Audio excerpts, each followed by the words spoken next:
Hey guys, Lil Goop here, showing you a quick tip on finding your correct wire if you're unsure. So right now I have red and blue connected, or 24 in common.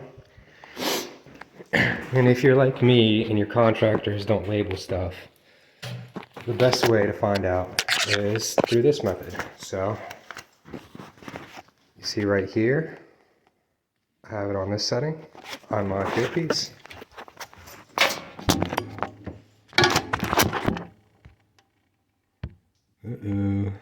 Okay. So, what we're looking for, I got it on hold too, gotta get that off.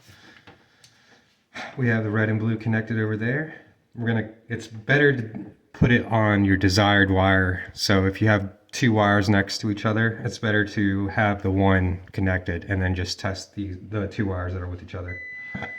So you see that beeping there? That tells me that I'm on the correct wire because it's continuous.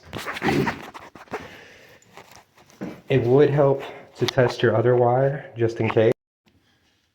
So this wire shouldn't work, but just as a demonstration, I kind of knew beforehand what wires were what, just on intuition.